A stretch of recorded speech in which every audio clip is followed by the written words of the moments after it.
बेंगलोर के रहने वाले इन तीन दोस्तों ने यह कभी नहीं सोचा होगा कि उनकी कंपनी को उन्हीं के शहर में बैंड कर दिया जाएगा। बात कुछ ऐसी है, बेंगलोर के रहने वाले ये तीन दोस्त पवन, अरविंद और ऋषिकेश ने 2014 में एक कंपनी बनाई जिसका नाम रखा द कैरियर्स, जो बिजनेसेस को ट्रांसफर सर्विस प्रोवाइड करती थी। यह बिजनेस B2B था। फाउंडर्स को लगता था कि B2B बिजनेस को ज्यादा स्केल नहीं किया जा सकता था, इसलिए उन्होंने B2C बिजनेस चालू करने का सोचा। फाउंडर्स जब भी अपने घर से ऑफिस के लिए निकलते थे तब उन्हें बेंगलोर के ट्रैफिक का सामना करना पड़ता था। तभी उन्होंने सोचा क्यों ना एक टैक्सी सर्विस का बिजनेस स्टार्ट किया जाए।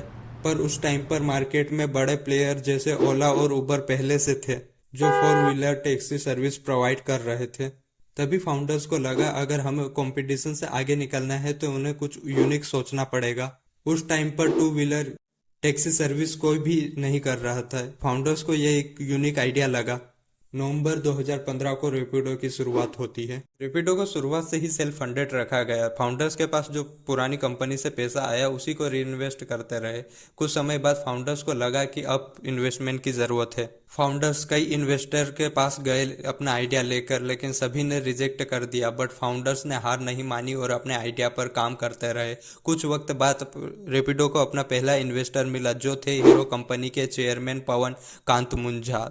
रेपिडो को इन्वेस्टमेंट मिलना ही काफी नहीं था, क्योंकि आगे कई मुश्किलें उनके सामना करने वाली थी। ओला और उबर जैसे बड़े कंपटीशन पहले से मार्केट में मौजूद थे।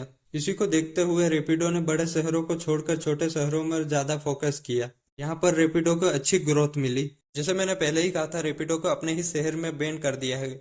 इसकी शुरुआत होती है अक्टूबर 2018 में, जब कोयम्बटूर ट्रांसपोर्ट डिपार्टमेंट ने रेपिडो की कई बाइकों को सीज कर दिया। कुछ महीने बाद फरवरी 2019 में बेंगलोर में भी कई बाइकें सीज कर दी। ट्रांसपोर्ट डिपार्टमेंट का कहना था कि बाइक टैक्सी जैसी कोई बिजनेस एग्जिस्ट नहीं कर सकता था। उनके हिसाब से टैक्सी सर्विस का बिजनेस सिर्फ कमर्शियल व्हीकल ही कर सकते थे जिनके पास येलो नंबर प्लेट हो। और भी काफी एलिगेशन लगाए। तमिलनाडु और कई जगह पर रेपिडो को बैन कर दिया गया, लेकिन रेपिडो ने हार नहीं मानी और लीगल बैटल लड़ी और कुछ केस जीत भी गए।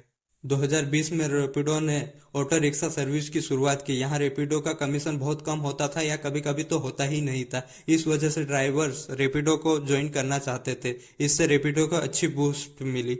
इसको देखते हुए रेपिडो ने 2023 में कैब सर्विस का ऑप्शन भी ऐड कर दिया और सितंबर 2024 में रेपिडो एक यूनिकॉर्न कंपनी बन गई।